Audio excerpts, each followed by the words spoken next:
नमस्कार दोस्तों, जय श्री महाकाल। आज के इस वीडियो में हम सुनेंगे मीराबाई के जीवन के बारे में।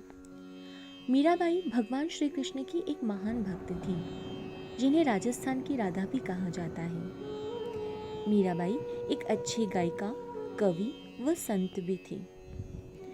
मीराबाई का जन्म सन 1498 ईस्वी में मेड़ता के राठौर राव दूधा के पुत्र रतन सिंह के यहाँ कुड़की गांव मेड़ता राजस्थान में हुआ था।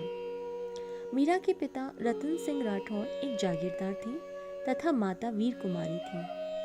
मीराबाई का पालन पोषण उनकी दादा दादी ने किया। उनकी दादी भगवान श्री कृष्ण की परम भक्त थी, जो ईश्वर में अत्यंत विश्वास रखती थी। मीराबाई दादी माँ की कृष्ण भक्ति को देखकर प्रभावित हुई। एक दिन जब एक बारात दूल्हे सहित जा रही थी, तब बालिका मीरा ने उस दूल्हे को देखकर अपनी दादी से अपने दूल्हे के बारे में पूछा, तो दादी ने तुरंत ही गिरधर गोपाल का नाम बता दिया और उसी दिन से मीरा ने गिरधर गोपाल को अपना वर मान लिया। मीरा का संपूर्ण बचपन मेड़ता में बीता, क्योंकि उनके पिता रतन सिंह राठौर बाजोली के जागीरदार थे, जो मीराबाई के साथ नहीं रहा करते थे। मीराबाई का विवाह 1516 ईस्वी में मेवाड़ के महाराणा सांगा के बड़े पुत्र भोजराज सिंह के साथ हुआ था। भोजराज उस समय मेवाड़ के युवराज थे। विवाह के 1-2 साल बाद 1518 ईस्वी में भोजराज को दिल्ली सल्तनत के खिलाफ युद्ध में जाना पड़ा। 1521 में महाराणा सांगा व मुगल शासक बाबर के बीच युद्ध हुआ। इस युद्ध में राणा सांगा की हार हुई, जिसे खानवा के युद्ध के नाम से जाना जाता है। खानवा के युद्ध में राणा सांगा व उनके पुत्र भोजराज की मृत्यु हो गई। अपने पति भोजराज की मृत्यु के बाद मीराबाई अकेली पड़ गई।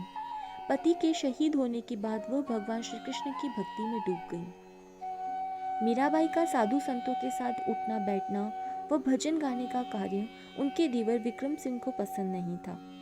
उन्होंने मीरा को समझाया कि हम राजपूत लोग हैं और यह सब कार्य हमारा नहीं है, परंतु मीराबाई ने उनकी नहीं सुनी और कृष्ण भक्ति में ही आसक्त रही। विक्रमादित्य ने मीरा को कृष्ण भक्ति से रोकने के लिए कई प्रयत्न करे। विक्रमादित्य ने मीरा को जहर देने, सर्प से कटवाने का भी प्रयत्न किया। उनके एक दिन मीरा के लिए एक गिलास में जहर तथा एक कटोरी में सांप भेजा। मान्यताओं के अनुसार विक्रमादित्य के द्वारा भेजा गया सांप फूलों की माला बन गया। मीराबाई को मारने के उसके सारे प्रयत्न भगवान श्री कृष्ण की कृपा से असफल हो गए। इस तरह की घटनाओं को देखकर बाई ने मेवाड़ छोड़ दिया और भगवान श्री कृष्ण को ही अपना सब कुछ मान लिया।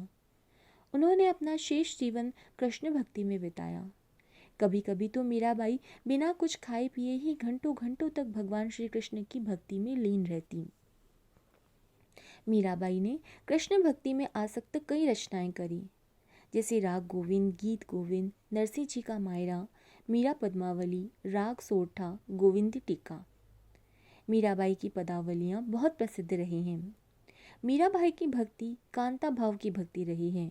उन्होंने ज्ञान से ज़्यादा महत्व भावना व श्रद्धा को दिया। मेवाड़ भूमि को छोड़ने के बाद मीराबाई ने अपने आप को कृष्ण भक्ति में पूर्णतया लगा दिया। इतिहासकारों के अनुसार मीरा अपने जीवन के अंतिम वर्षों में द्वारका में रही। 1547 ईस्वी में गुजरात के डाकोर स्थित रणछोड़ मंदिर में मीराबाई चली गई और वहीं विलीन हो गई। ऐसा माना जाता है कि 1547 ईस्वी में ही वही रणछोड़ दास के मंदिर में मीराबाई की मृत्यु हो गई। आसपास के लोगों के मुताबिक मीराबाई को मंदिर के अंदर जाते हुए देखा गया, परंतु वापस बाहर आते हुए किसी ने नहीं देखा।